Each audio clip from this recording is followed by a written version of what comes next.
Welcome everybody. My name is John Windsor. For those of you who don't know me, I'm the current president of the ACT Party.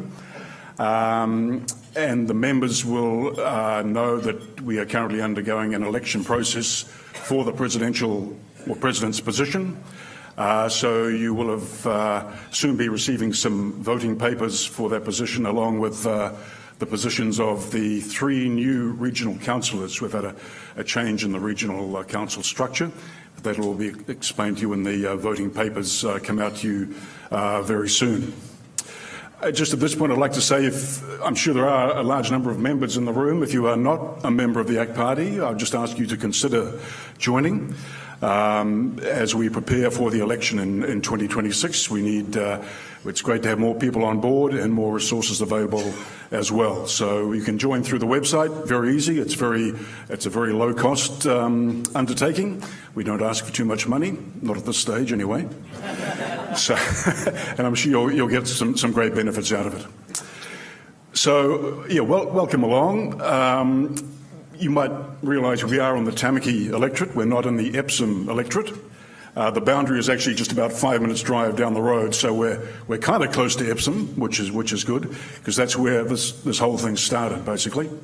I'll take you back to 2014, the general election, when David Seymour put his name forward to be the candidate for Epsom and was chosen and contested that election and retained the seat of Epsom for the ACT Party, and went on to do so in 2017, where he was back in there by himself into Parliament, 2020, where we had a great result and got 10 MPs, and then 2023, where we increased the number of MPs to 11 MPs. Now, you may be aware that David seems to spend half his time thanking people for their contributions, their donations, their time spent as volunteers. But given that we have a large number of supporters in the room this morning, I'd like you to put your hands together, please, to thank David Seymour for his work over the past 10 plus years.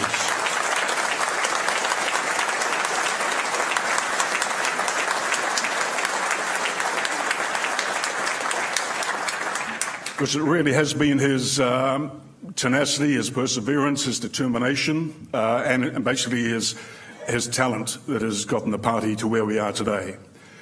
And where we are today is that, as from yesterday, David is the Deputy Prime Minister of New Zealand.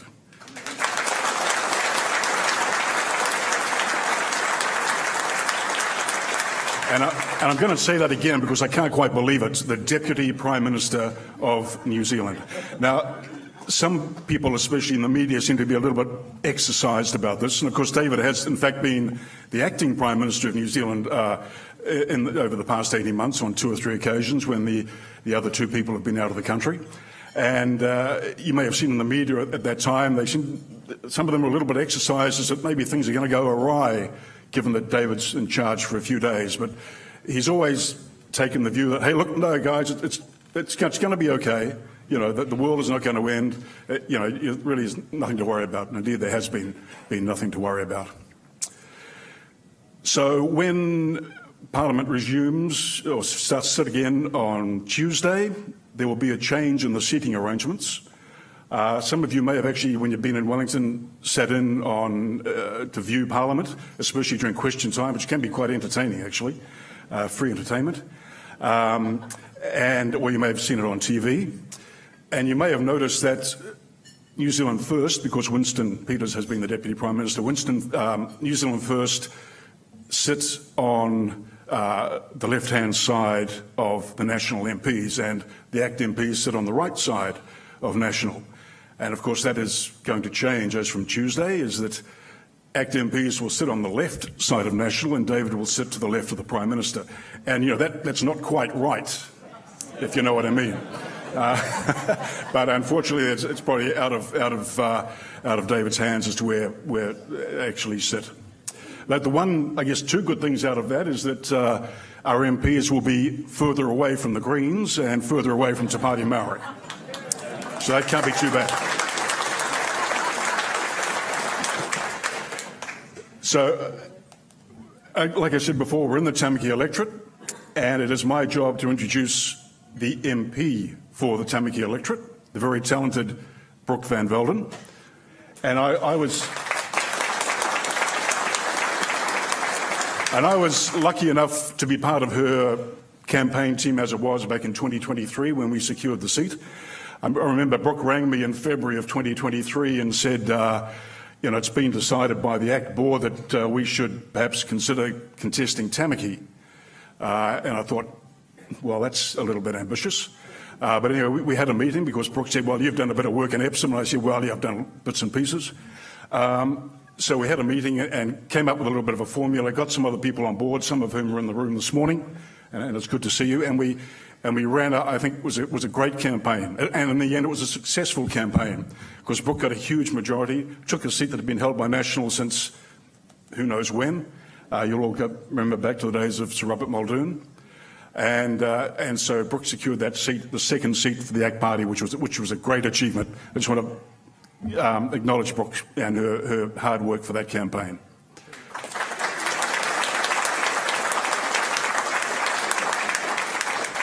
So following on from that, I'd like to introduce Brooke, who will say a few words and then introduce David. Thanks very much.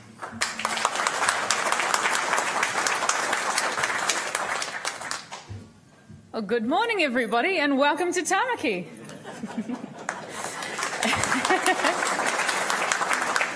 Look, I've been asked this morning to introduce David Seymour, and I think, like most people around the country, he needs no introduction. Everybody knows David's name. I would say he's the most well-known New Zealand politician in 2025. And look, the relationship that I've had with David is quite a long one. I've known the guy for nearly over 10 years. And I can't believe that I'm saying this, but I've worked in Parliament with David for nearly 8 years, which is making me feel old. But I've also been his deputy leader for coming up 5 years as well. And many people in this room will have had their own relationships with David. And one of the things that I think brings us all together this morning is that it's a very difficult job to be in Parliament, to take your life down to another city for multiple days of a week and come back. And to be able to do that well, you've got to have support around you. And I know the people in this room are here today because, like me, they want to support David. And they want to support his vision for the country and the vision of the ACT Party and to see this grow. Because I believe that ACT can even grow from here and do even better. But as you know, David is the new Deputy Prime Minister. We're going to need even more support because, like John was alluding to, sometimes the media don't play fair. We need to get our own voice out there. We need to speak to the people in our own lives and pass that message on for ourselves about ACT's vision and how we can make a difference in our own lives. But today we're here to discuss a man who's made a difference in many, many New Zealanders' lives.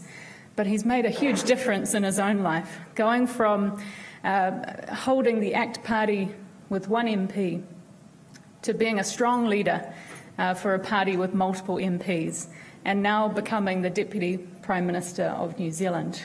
And so I've known him for a long time. He's a witty man, he's a funny man, he's a smart man, but he's a hard-working, honest New Zealander. And so, without further ado, I would like to introduce New Zealand's newest Deputy Prime Minister.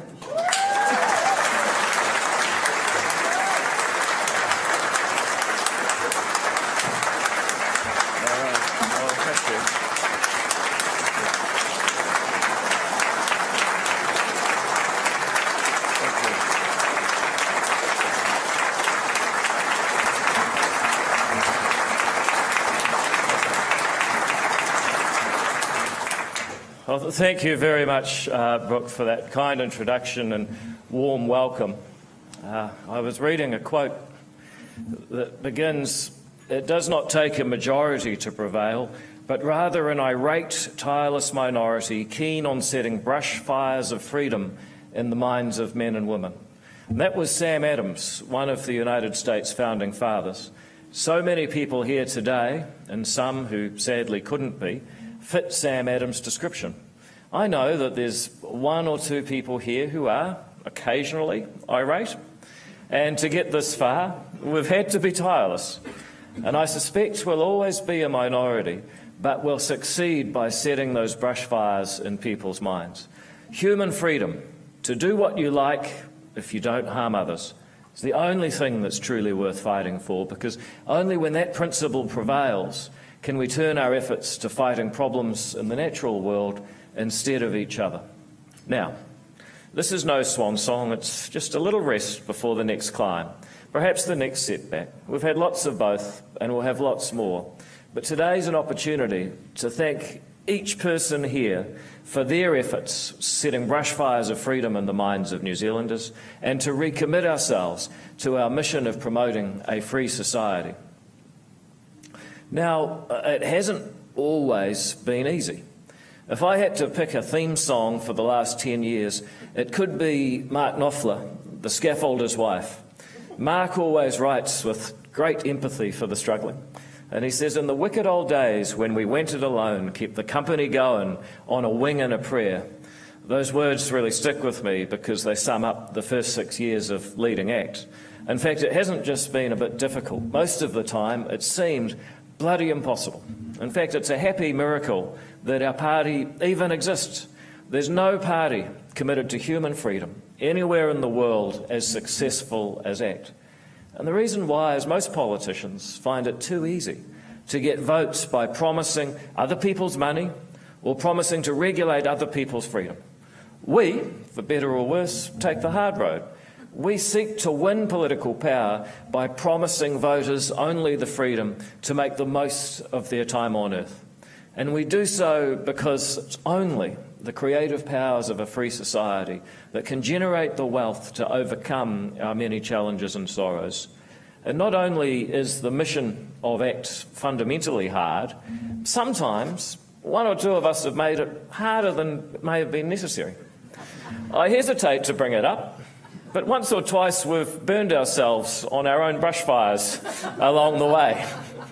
Our perk buster took a perk, our tough-on crime guy got convicted, our leadership had a civil war. We were subject to a very unconventional coup.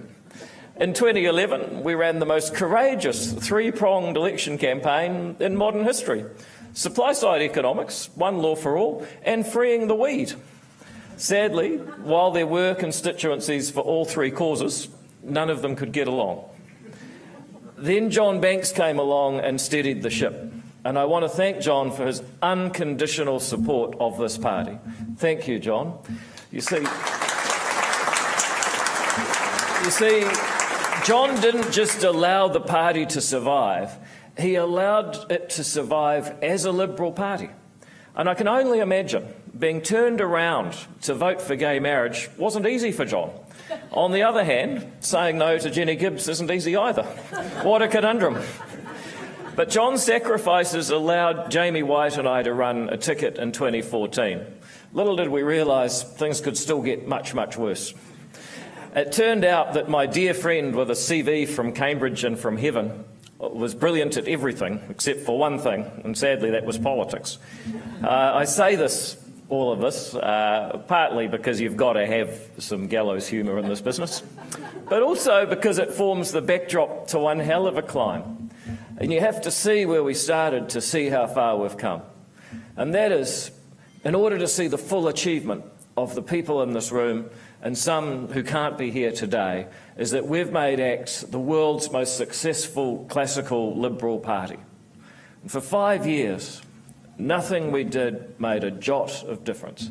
Beth Holbrook, who's here today, my previous deputy leader, organised every conference, slogged it out, and really showed people that politics is hard work. Nonetheless, there was a Facebook group called Is ACT Polling 1% Yet? For about 5 years. It seemed like it would be forever. People said our party was not legitimate. They said we shouldn't even be in Parliament. They said we had no real agency, being an offshoot of another party. And when they talked about us, they didn't talk about what I was saying in the present. Instead, they judged us by things others had done when I was living in another country. And after the election disaster of 2017, I said it didn't matter what our shop was selling. We just couldn't get anyone in the door, let alone getting their wallet out. Now, that kind of relentless doomism we were subjected to was actually the opposite of everything that ACT stands for. Because we believe, as Richard Prebble says, and I've been thinking, great read by the way, that life isn't like bad weather. You can make a difference in your time on earth. Unfortunately, at that time though, some things were like bad weather. We couldn't make it rain financially. Eric Clapton once said that nobody knows you when you're down and out. And I can tell you from experience, no one donates to your political party either. Lindsay Ferguson is one of those people who can't be here today. May he rest in peace. And I remember we got down to $7,000 left and we were going to be evicted from our offices in a few weeks if things didn't change. Lindsay put $5,000 in ACT's account and said, "Don't tell Lynn." I'm not sure if Lynn's here today, but Lynn, it's probably time you can finally know the secret. I used to try and call 2 ACT members every week. And one day I called this guy called Chris Reeve. And I noticed on the party database that his email address was Superman. And then he said, that was 2 unlikely things. He said, "I then want to donate to the ACT Party." I thought, this guy can't be for real. So I earnestly explained where the party was up to and what I needed to raise to keep it going for another year. And Chris looked at me and said, "Mate, I'll do half of that if that Jenny Gibbs will do the other half." I still remember clearly the first time I met her in 2005. She bounded up to me and said, "I'm a social liberal too." Her generous support of ACT is published by the Electoral Commission, but her personal support of successive ACT leaders is not. She's one of the warmest and wisest women in New Zealand, and we're lucky to have her.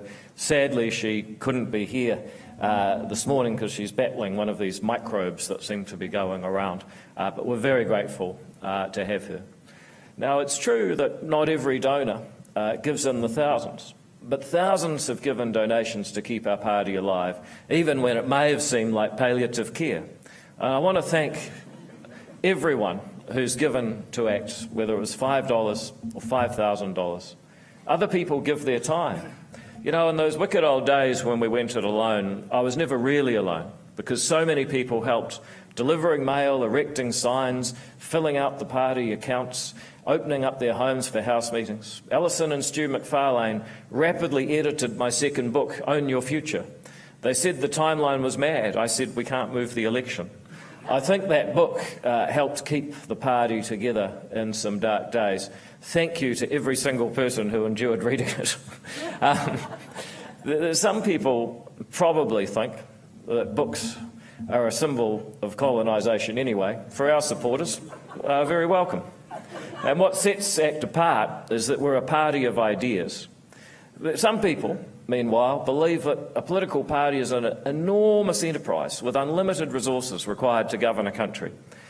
If you were taking hope or reassurance that we really are heavily resourced and have all this to draw on to govern a country, I'm sorry to disappoint you. We're mainly reliant on wings and prayers than massive resources. One person who found this out the hard way was Malcolm Pollock. Now, Chris Fletcher, Auckland's mother, introduced me to him, and he thought he might get a minor role making tea on the sidelines of this vast edifice. I still don't know how he felt walking out of Fraser's Cafe as the bewildered new chairperson of the party's only functioning electorate committee. Ruan Premathulika, who couldn't be here this morning, became the party president in very similar circumstances. And there's so many Malcolms, Margarets, Ruans and others up and down this country who have volunteered to make our party possible. We have 10 times more members today than we did when Malcolm joined, and perhaps that makes the hardest role being the party president. You're legally responsible for the organisation, but to survive, it needs to change strategy at a moment's notice. It must be the governance equivalent of riding a mechanical bull, 10 tequilas down.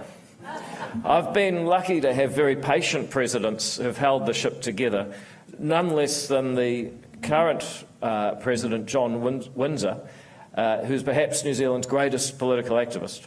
John's never met a problem he can't quickly quietly fix signs, mails, volunteers, no problem. They say that amateurs talk strategy and professionals talk logistics. Well, in that sense, John is a true professional and a great ACT president. But there's some roles that are so difficult, we actually need to pay people to do them. That would be our parliamentary staff. And if I've done anything right in politics, it's been attracting and retaining great people. Yesterday, my electorate office staff came with me to Government House for the swearing-in ceremony, and I wanted them to be there because I think they're the best electorate team in the country. I hadn't realised when I wrote that Brooke would be here, but they're one of the best.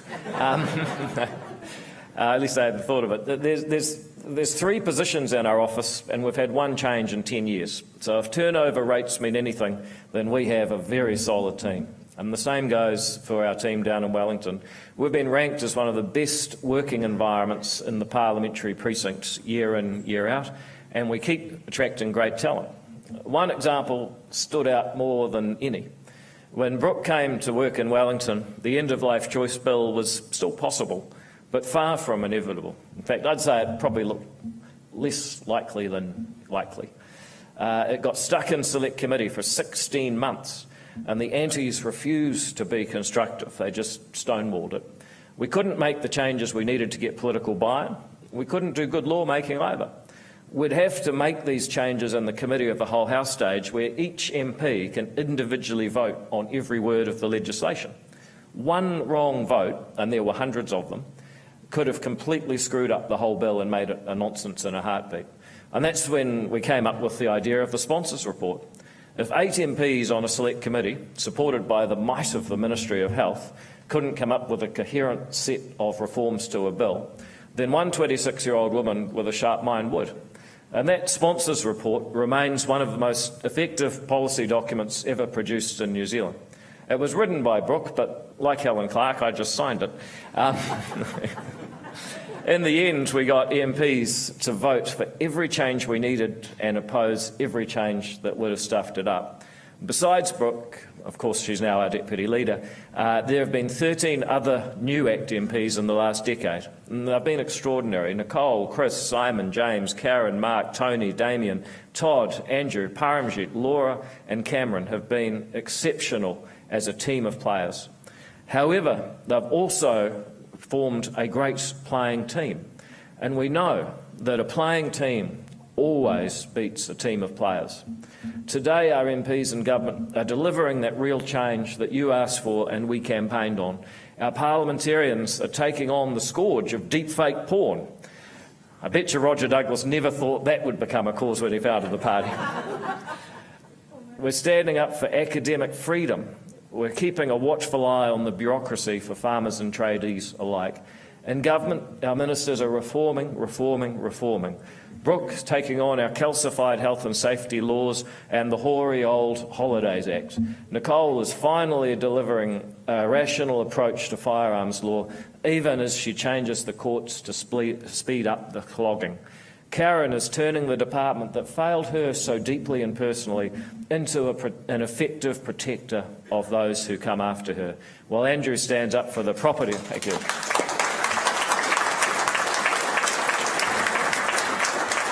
Andrew, meanwhile, is standing up for the property rights of farmers when he defends New Zealand's biosecurity. And Simon Court may be the unsung hero of this government, because delivering resource management law based on property rights will do more for the people who live in this country than any other reform under this government this term. But of course the party's also bringing back charter schools, opening up overseas investment, saving the taxpayer billions, bringing Farmac into the 21st century, slashing red tape and legislating the Regulatory Standards Bill, so for the first time our property rights will be in law. We've been busy, that's true, but other people have helped act in much more creative and unexpected ways.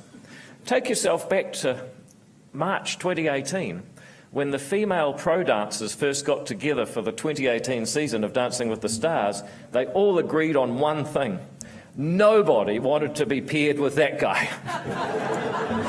It was a guaranteed ticket home on the first elimination. Even my own family came to opening night. They thought it would be their only chance and I might need consolation after the show. And if I'd had any other partner except Amelia McGregor, they would have been right. But we ended up campaigning on, as much as dancing, politics. We took on the bullies and fought for the downtrodden, the overlooked and the physically uncoordinated, all up and down New Zealand. The kindest thing the judge has ever said is that I proved absolutely anyone could dance. I think that's what our tireless minority has proven over the years. With the quiet determination, we can change our future and the future course of this country. Anyone can dance.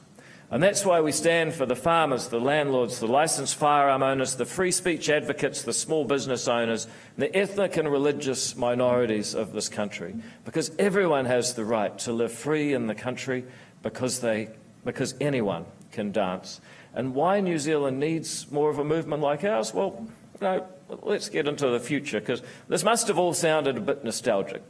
If our opponents have read this far, which is unlikely because you had me at read, they're probably hoping the speech is building up to a grand retirement. I've talked about how we got to today only because it's worth pausing and looking back from time to time. It's essential to acknowledge and thank the many people who got us this far. We should, as our stalwart member Vince Ashworth says, foster a culture of appreciation. That said, I'm not going anywhere but ahead. So sorry, Labor. ACT remains your worst nightmare and New Zealand's best hope. You know, nearly every single press release from Labor, every fundraising email, every talking point is about how dangerous David Seymour is. I get so much free accommodation living in Willie Jackson's head. I might... I'll have to check with our whip, Todd Stevenson. I think I'm going to have to declare it in the Parliamentary Register of Interest. So, to Labor, yes, I am dangerous, but only to you and your batty outriders. What's more, your strategy of directing attention to ACT will backfire. Because to paraphrase Brer Rabbit, we're born and bred under political pressure. And when you put the spotlight on ACT, you show the people of this country a party with the attitude the country needs. We can be down and out through the wicked old days and rise again. We've been able to do it because we have something you can never take from us, our philosophy. Our core beliefs are the beliefs that founded this country.